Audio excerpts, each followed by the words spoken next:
I'm going to get out and run in the morning. And then the first time it rained, well, I can't run in the rain. So it's almost as much a tradition of abandoning this resolution in February as it is in making it in January. Good Lord. He lost 2 pounds.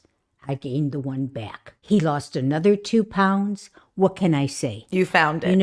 I found it, exactly. I have to tell you. Hello, everyone, and welcome back to Silver and Sensational. I'm your producer and co-host, Jessica Lynn Verdi, and I am on the side chassis of the motorcycle ride that is being helmed by Lois Mills, your host. Hello, everyone. It is I, the Lois and Jessica. I don't think you are old enough to remember this, but PBS used to have a cooking show called Two Fat Ladies, and they had the sidecar for the motorcycle, and they had the hats on. I mean, the whole 9 yards. Oh, how cute! I love them. Anyway, I've got some chassis, girl. Yes. Okay. Yes, you sure do. And I think it's apropos that you talk about the two fat ladies, because boy, do I feel like a fat lady going into the new year, which is kind of why I wanted us to do this episode talking about New Year's resolutions. Lois, this is when the diet pills show up and, gym memberships, all that. But we do want to let you know, if you're watching us on YouTube, please do us a favor before we get into it. Hit like, click subscribe, and ring that little notification bell so you get notified whenever an episode goes live, which is typically on Fridays. So, Lois, the new year. Yes. So we get wonderful emails from our viewers and listeners all throughout the year. I think season 2 has been a really wonderful opportunity for our listeners to be engaged. And one of the emails we got, I felt slotted in really well with talking about New Year resolutions. And so I'm going to read that to you now. The question's from Zoe B, who writes, "Hi, Lo. My husband has been on a diet for the last few months and has lost over 10 pounds. That's good. Good for him. I'm proud of him, but I'm also jealous. I'd like to lose at least 10 pounds myself, but can't find the motivation. It'd be easier to just eat what he's eating, but I'm a vegetarian and a lot of his diet meals have meat in them. In general, I've been finding it hard to lose weight, and watching him lose it so easily is discouraging me. Any advice you have, I'll take it. Sincerely, Jealous and Jiggly." I love it. Oh, I know this one, and I understand your frustration. When I had a significant other, we both went on the same diet. Ooh. He lost 3 pounds. I lost 1. He lost 2 pounds. I gained the 1 back. He lost another 2 pounds. What can I say? You found it. I found it, exactly. I have to tell you. I am not a scientist. I'm not a biologist. I'm none of these things. I don't know why men seem to take off weight easier than women. Now, I'm sure there's some scientific explanation, which you're not going to get from me. But it is frustrating, and I completely understand it. And interestingly enough, it comes in later in the show when you're asking for motivation. So, good. Yes, I'm going to give you a little prelude. You really need to know what it is about losing the 10 pounds that is your real motivation. Do you want to be healthier? Do you want to photograph better? Do you want to fit into a dress you haven't fit in? That's where you have to zero in, is on what's the real reason you want to do it. And keeping that goal in mind sometimes helps with the motivation. And being that you're a vegetarian, I can't tell you what diet to follow, but generally speaking, if you're trying to lose weight, you really need to feel full. And the way to feel full with vegetables is to make sure there's a lot of them.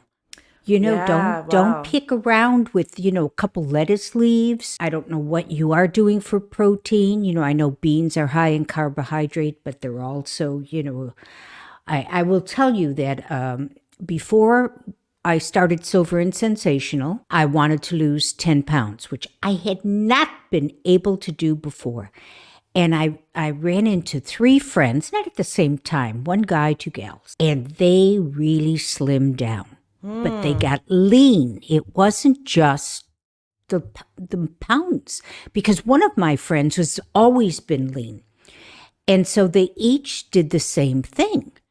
They really eliminated meat and poultry, well, meat and altogether. Sure. And so what I did to satisfy my own way of eating is I ate a lot of vegetables, supplemented eggs and cheese and fish. Oh, And it took about 2.5 months and I took off the 10 pounds. wow. Drank a lot of water, which I always do. But yeah, so I can offer that as a suggestion and wish you lots of luck. But most important is, what do you really want to accomplish by losing the 10 pounds? Obviously, when you lose the 10 pounds, you feel accomplished. But what is the real reason? That's all I can give to you. I hope it helps. And thank you so much for sending us your question. Yes, thank you, Zoe. Thank you, Jealous and Jiggly. I can relate too, especially being a vegetarian. It you definitely have to choose to not eat the carbohydrates or choose them precariously. Lois, this Yes. Happy New Year. We've almost known each other a full year, Yes. and I have a lot of varying opinions on the efficacy of resolutions. Should we do them? And I want to know where you're coming from when it comes to New Year's resolutions. Is this something you Personally? practice? Yeah. I have not practiced in a number of years. I think because I too have found that I have failed in keeping them, and also feel that it may be traditional, but there's no magic about January 1st. For me, I always feel right after Labor Day, it might be going because getting used to going back to school, that's usually my motivation to start new projects, to think of new things. Oh. So I'm more the September person than the January person. So you do like a resolution, you just maybe don't do the January 1st resolution. Not necessarily so, Yeah, but I interesting. may choose to. I'm going to think about things, and I think I may do it this year because there are some things I want to see changed in my life, and it's a good time to start. So, as an old gym rat, I've got to say the gyms are teeming with people all January. Yes. Oh my word, they are there in mass. You can't get a machine, you can't get your weights. It's really something. In diet programs, are they getting calls or are they getting calls? I mean, you name it. And smokers going through drawers looking for smoking paraphernalia to toss in the trash. Wow. So, Yes. yes, it's the time of year to turn over a new leaf. That's part of the tradition after the ball drops in Times Square and the next morning arrives, some of us with hangovers, some not, some of us sitting in front of the tube watching football games. It is a cyclical marker of time during which we take inventory and reevaluate our lives. Now, I happen personally, as I said a couple seconds ago, I'm reevaluating my life now, and so I may be doing something this New Year's, and I'm glad I did the research for this because maybe with some of the suggestions that I have found, maybe this year I could be successful. Well, I think that's a good point that I always feel like if I haven't made the resolution before January 1st, what's the point? Because I didn't start January 1st. So now is the time to start thinking about it. It's time to think about it. And as an example, if you're going to give up eating sweets, you may want to do the last hurrah now. I mean, Yeah. And I think we are doing a lot of last hurrahs at the moment. so for I sure. would definitely say that. So this year, after researching why most of the resolutions fail, I found a study. So this will make us all feel good. That about 64% of people abandon their New Year's resolution within a month. So it's almost as much a tradition of abandoning this resolution in February as it is in making it in January. Good Lord. Yeah, as I say, I've kind of given up on the New Year's resolution because I experienced, I had a lot of failures and I was part of that 64%. I don't even know that I lasted through February. I would be interested to know how many people would quit day 2, especially when it's like smoking or something like that. Oh, like how please hard that don't go must there. be. I said to my boyfriend, who I was conscious was a smoker. I smoked for 12 years, Lois. I love smoking. I did too. And the only reason I am not a smoker now is because the antidepressant that I was prescribed 6 or 7 years ago was Chantix. It's Wellbutrin and Chantix, and the side effect was not wanting to smoke. I told him, I said, I'm not living with you. I am not going to continue dating a smoker. And so you have until January 1st. I'm sounding way more hyperbolic in this setting, to be fair. And we were very gentle with each other when we were talking about this. But he successfully quit. And thank goodness, because it really became nauseating after a while making out with the smoker. Oh, so one of the things we need to do, and it's important, is think about how we're going to do it and not just about what. So, the thought of change can be very exciting, but we need some structure in order to make it last. So we need to map out what is it going to take, especially if your goal is specific, like Zoe's losing 10 pounds. That can be challenging because what if the results aren't immediate? So one of the things we need to do is also realize how long the goals will take. Goals take time. Being realistic. And, I feel like this is the personal version of setting career goals, of setting life goals, right? People who write down their goals achieve them more often than people that just have them in their brain. And you're even more successful when you write out the short term, when you write out the long term, the midterm goals. And so knowing let's say it is 10 pounds, 1 month may go by and you're only losing 3 pounds and you may not see the change. And you have to be aware.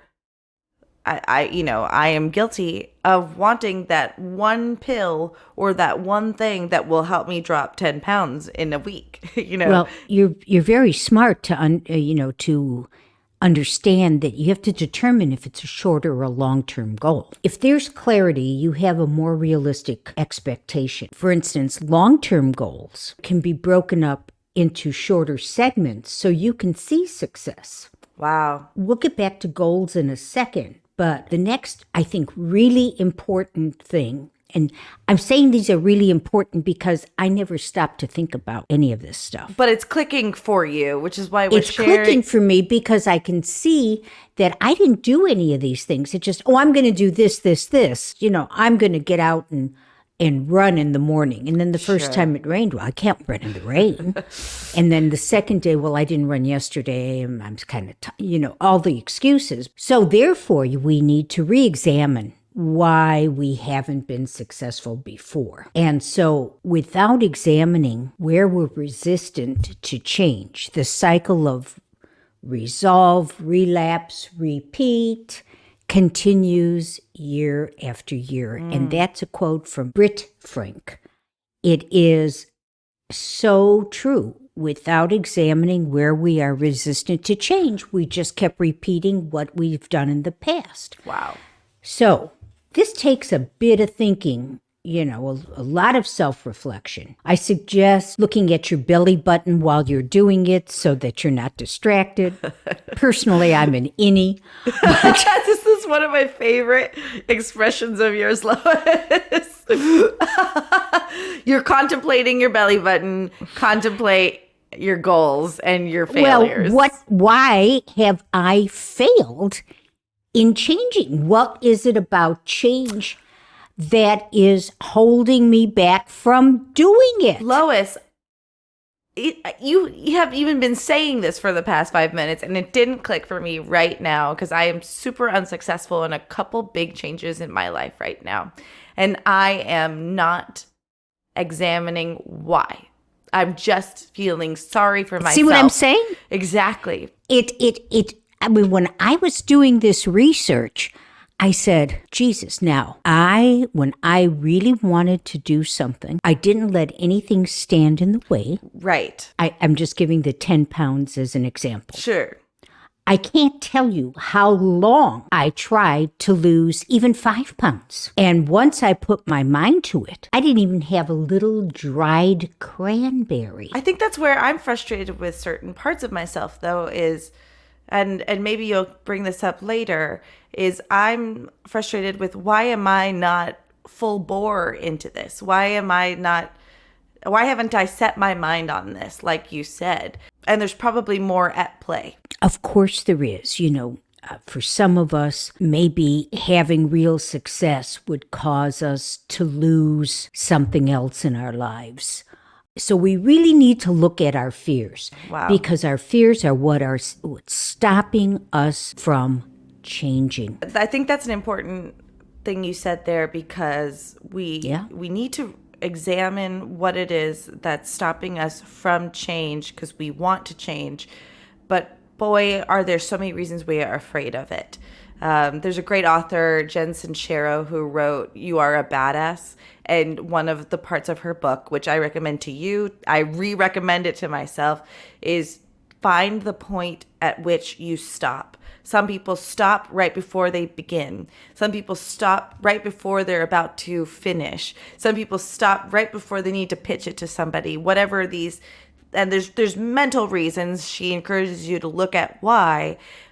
But the advice that I think is particularly helpful is once you've realized, like for me, I stop right before I'm about to be successful for whatever fear reason, build in little things that keep you from stopping.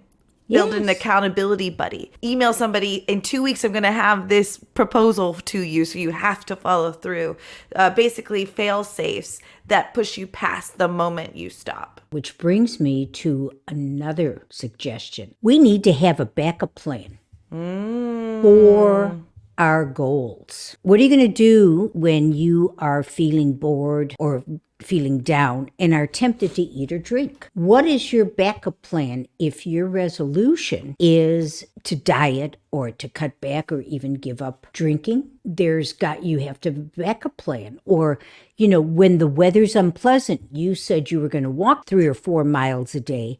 Now the weather's unpleasant. Now, this has been one thing of mine, and because this is what I want to do. I have resisted walking a great deal outside because, frankly, for the world to know, Los Angeles isn't what it used to be. Right. And so I fear being out on the street. I understand that, yes. I am using, at night I go around with, my flashlight, which is also a little stun gun. And during the day I have pepper spray. But I need to get in my head that the benefits of walking and being outside, and especially taking my little dog for her walk, should be greater than my fear of something. A statistic, let's say. Yeah. Or an anecdote, which, Lois, you're no stranger to this. And we talked about this in the episode, getting to know Lo. You've been on your own. You've walked alone. Women, it is a scary world, no matter what age, what you look like, for most people, and then tack on being a woman. So I think those are justifiable fears. Oh, I feel justified in the fears. I mean, prior to COVID, when Los Angeles was different than what it is now, I walked 4 miles a day. And, never, I was aware, don't miss something, but I didn't have pepper spray or anything with me. So I thought about it and I said, well, you can go 3/4 of a mile and use a treadmill. And so when the weather's inclement which I guess we're expecting an El Nino this year, that is what you're going to do. So apparently also you can realize more success setting positive goals. We're going to be doing something instead of avoiding something. This is one I'm not 100% sold on. Interesting. Yeah, well, see, I tried to equate it with smoking. Right. So you're telling me chew a gum, right? Or go on a walk rather than, like, what do you do when you're feeling that craving? I guess I could see the logic of having something to fill the void. I don't know. Well, It's a yeah, but like matter that's very hard, especially with smoking, which a lot of us have struggled with. Like, I don't want to smoke. Let's just say that's the goal.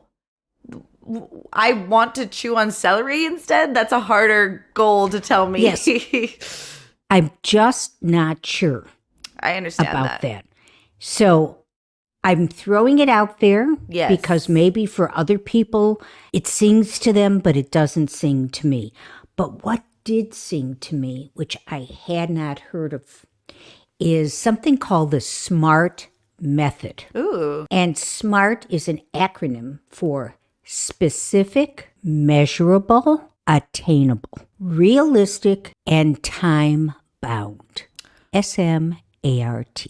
Interesting. So specific. You're going to identify a specific goal. For purposes of setting an example here, it'll be, I want to quit smoking. Okay, great. Which, by the way, as someone who smoked for a number of years and who struggled 13 times to quit smoking, Wow. I am paying the penalty health-wise now. So I'm not somebody, that, goes, I can't. No, I don't do that. I can only beg you to give up smoking sooner rather than later, because the price I'm paying is health-wise is way too great. When I think about, but I mean, I love to smoke. It was, anyway, it's the end of my lecturing, but please think about that one. So the specific is that I want to give up smoking. And the measurable is you put a number on your goal. You're going to smoke 3 times this week. You're going to smoke less cigarettes per day. You need a measurable way to track your progress. And this is a case, especially if you're using this as an example, but if it's going to be your resolution, use all of the methods out there that are helpful in quitting smoking. Okay? If it's the patch, I don't even know what's out there anymore because it's been a number of years since I quit smoking. Get the help. You don't need to go cold turkey if you think that's not going to last. So think about doing that. So it needs to have a number on the goal. Sure. And then attainable. You need to have a reality check. Is cold turkey practical for you? Or are you someone who would do better quitting gradually? Again, that goes back to contemplating your belly button. You've got to know what kind of person you are. Sure. Are you somebody that, have you think about what you've done in your life? Have you just put your toe in the water, then your ankle, or did you just jump right in the water? That's so good. Yeah. And then lastly, it's time bound. So you need to know when you're going to reach your final goal.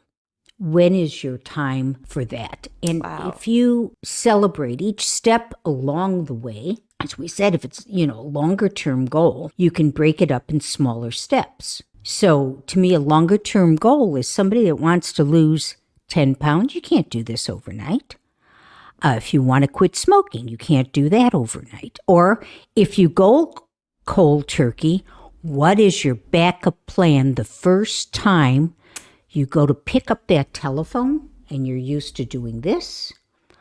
Or some stress comes into your life and you look for the cigarette. Or you're having a drink with somebody. So let's go back to having that backup plan. So it all, one thing sort of rolls into another. So the way we can really help ourselves is to use our value system as a guide for motivation. So remember why, we're going to go back to the first thing, why you want that resolution to begin with. I had my why for losing the weight was because I knew I would be doing a photo shoot and I didn't want to have the additional 10 pounds on top of the cameras. 10 pounds. 10 pounds. Right. So that was my motivation. Maybe if you're losing weight or giving up smoking, maybe it's health. That's your value driving you there. Remember that when you're trying to diet or quit smoking. If health is your value, it depends. So you've got lots of things to be thinking about. And what I'm going to be doing between now and New Year's is, for me, it's better to journal because I want it down in black and white. And I want to put my thoughts down as to, my goals, my motivation, how I'm going to do it, what my expectations are. And I want to be able to go back and review it, maybe adjust it. Wow. Do what I need to do so that by the time New Year's rolls around, I have a plan that I believe is going to work. And the one thing that I didn't see on this list is if you fail, you just didn't do what you thought you were going to do. Go back, in my opinion, what I would do if I fail at what my goal is, I would go back, re-review. Why am I failing? What part of changing is making me not accomplish what I want to accomplish? Or what is my real motivation? Or whatever it is. Yes, maybe for some of us, we're finding January 1 to be the magical date. But again, if it doesn't work out for you, what do you care if it's February 12th? Right. Don't throw the towel in. And on that note, I am out here to wish every single one of you the most wonderful, healthy, and happy New Year. And I can't thank you enough for supporting Jessica and I in this endeavor. And Jessica, this has been a wonderful year knowing you, and I am so very happy that you are in my life, and I appreciate it, and I want only the best. Everything I would want for myself, I want for you, and it should all happen in this new year. Well, the feeling is more than mutual. I feel like I've known you for quite some time, and that's really that feels like a special relationship to me. And one of the beautiful things about our relationship, I think, Lois, is our ability to share ideas, be excited about each other's ideas, not be afraid to say, "Oh, I don't know if I agree." We have a really lovely, exemplary relationship, I think, and one I value. And we value you, I do too. Our viewers and our listeners so much. We'll have one more episode before we take a small little break for the holidays, where we want to hear from you some of your favorite Silver and Sensational moments so far, things that you've learned from us, how you incorporate us into your week, and things that you want us to talk about next year too. So we'll just kind of have like a wrap up and kind of a little bit of a celebration of Silver and Sensational. We really think that this is an important program. We can't do this show without your support.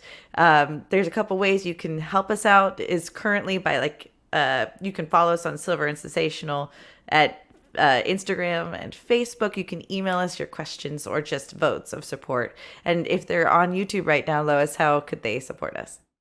Well, again, for those of you who may be tuning in for the first time, please subscribe. It doesn't cost anything. No one's going to bug you, but you surely help us if you do. And then you hit like and do share. Share us with your family and friends. Hey, this is the holiday season. You should be sharing. So share us and hit the little notification bell so YouTube lets you know when we're dropping a new episode, which happens to be every Friday, and then you can watch it from there, but maybe you'd want to watch us right away. Anyway, my friends, thank you again and again and again. We look forward to all good things for everybody. And Jessica, I say, my dear, au revoir. Au revoir. Happy New Year. Happy New Year, everyone. Thanks for watching, everyone. And don't forget to hit like, subscribe, and the notify bell. And please share it with your friends. And if you feel like commenting, use that box, will you?